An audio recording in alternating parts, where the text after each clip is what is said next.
مصطفى محمود علي حنوف مستر واقرتي حاجه لغا سو قبتي مصطفى محمود علي ورد عانا لك سقط محل ugu soo qabtay يا محل ugu soo qabtay xaafadaan joognay haye aan ugu socotay haye goorme anagoo saddex ya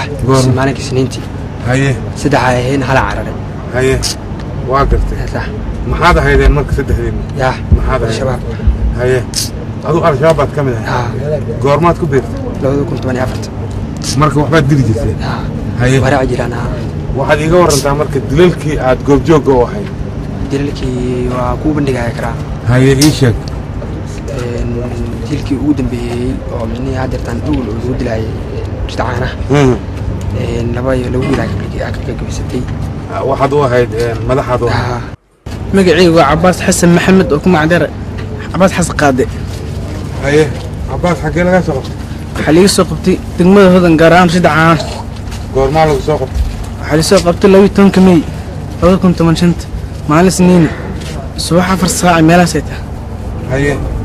marka maxaa lagu soo qabtay waxa lagu soo eeyay argagixisnimo haye ma kamid ahayd marka haa kamid ah haye maxaad qaban jirtay waxa qaban jiray waxyaabo yarka sida waxyaabo emergency haye maxaa kamid ah waxyaabo qaban jirtay in qof oo la sheego ama qof oo la soo basaas haye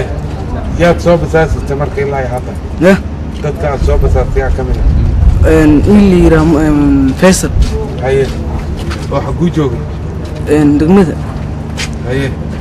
muxuu qaban jiray وردي سكول كتلحوها عبد الرحمن جمعال موسى يمني ما قلت عادي شيكتا مركا محل ugu soo qabtay يا انا اوكي ما مال laga xaw shaqaale soo qabtay oo ciidamadaan noo sugid warshaday soo qabteen haye ma kamid ahayd marka ilaa goormaad kamid ahayd ilaa 2 sano 2 sano حاجات كسر شقيسة مركز ورشد أنا على مال كلمات هي ما حد قبل جرته بستولة ده اللي دي بجرا هي كده ما حد كوسه ما جرته بستولة ده تتكلم بسدل هي واقف مركز على واحد كم من هاد واحد ديشة أنا كده ما عيال كده واني لقيها هي عيال كحافظة ما واني لسوها واقف أديك مركز إيه مسدل هذا بيران كخيب كشة سدح دل حقيقة كلام ده رشد أنا على البركة لاكسي يا دشين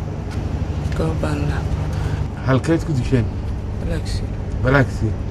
محوها مركة كوبا أسكريها هذا المركة وين جبعي وحان كويري شو عمر سمانها شركة مشكوية وكورقبا waxaa walba dhan waa la socdaa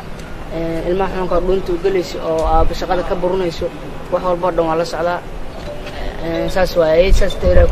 ku dimi markaas laftiisa